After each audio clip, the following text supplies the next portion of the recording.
Hey guys, this is Chelsea from Mom to Oliver, and I'm back trying to do another homeschooling video.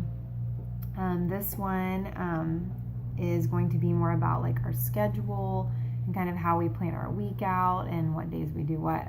We are, I guess, on week 3 now of this school year. My son is in 1st grade. I also have an almost 2-year-old, which I cannot believe, and so we have been doing school for 2.5 weeks now, and this is just kind of the schedule I originally laid out, but I wasn't sure how it would work for us. It was different than our schedule that we had last year, and so I didn't want to do this video until I had kind of had a couple weeks into it and we'd found our rhythm and, you know, kind of altered what we needed to. So this is our, I think, our pretty much set schedule. I'm pretty happy with how it's been working out. My son seems to be doing well with it, so I was just going to share it because I know the beginning of the year, well, in the summer and at the end of last year, I was just looking on YouTube and searching on Google and that kind of stuff for other example 1st grade schedules or early elementary schedules and just what worked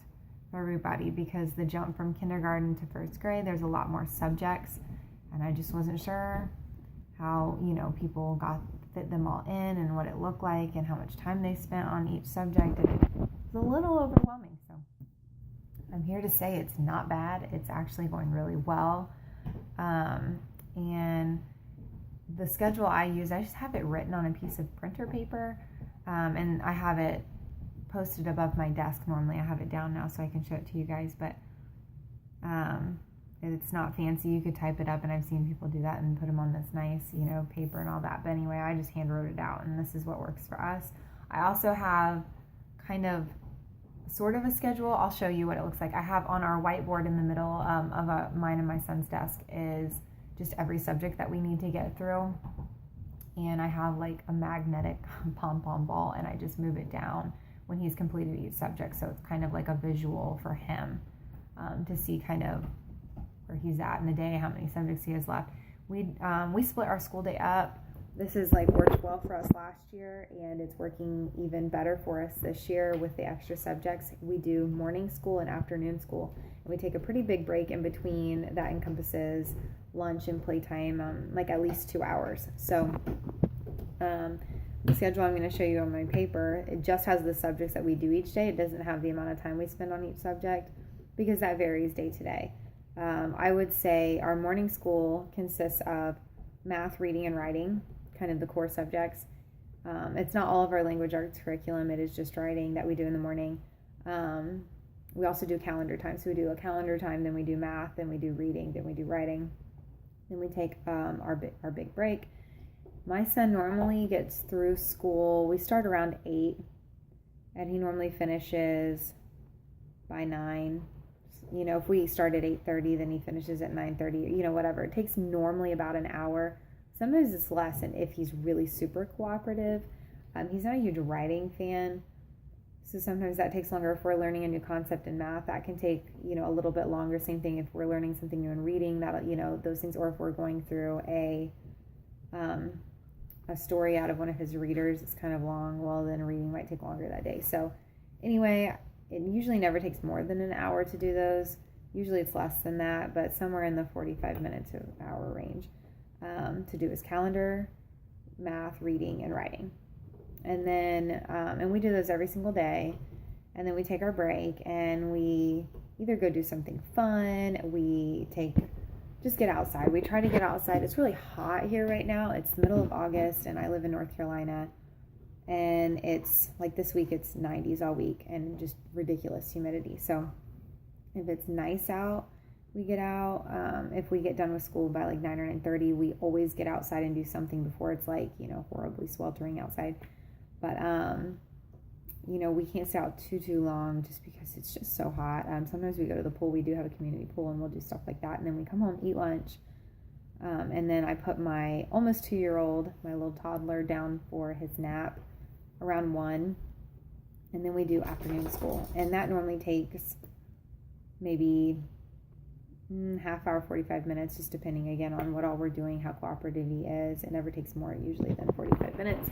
We finish that, and then we then my son gets media time, screen time, which is normally just him watching a couple shows on the TV. He's not allowed to do any screen time whatsoever until all of our school is done, and he is still limited on his screen time. He normally gets, I don't know, sometime during his brother's nap after he finishes school until his brother wakes up. Sometimes that's a half an hour, sometimes it's 45 minutes. Then we either try to get back outside, play in the hose, run an errand like to the library, something that's indoors, go to the grocery store, whatever. So, and then he does get to watch TV for like 20 to 30 minutes before bed again. So that's all the screen time he gets. Like, he doesn't have an iPad or anything or his own computer or anything like that. So that TV is pretty much all of his screen time.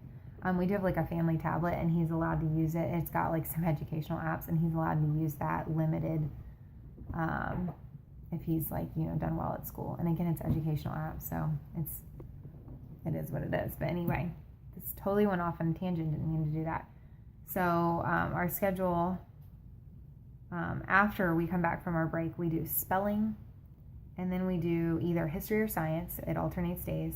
Either grammar or geography, that alternates days, and then we do our read aloud. And then we try to squeeze in art at least a couple times a week. I did write it on my schedule for Tuesday and Friday, but it just if we do it every day, we do it every day. If we just do it Wednesday, there's not a set day for art. I'm trying to get a little bit better about art and being more coordinated and plan ahead on the projects this year, because I wasn't that great at it last year. But we're only on week 3, so we've only done 3 little art things, and that's just how it's going. So I'm going to turn the camera around so you can see, I'll just hold it up, what our daily schedule looks like, or our weekly schedule. So I don't know if you can see that. And of course it's reversing it, so it doesn't really matter. But the things that alternate are, I'll try to insert a picture at the end. The things that alternate days are history and science. We do history Monday, Wednesday, Friday in the afternoon, and we do science Tuesday, Thursday.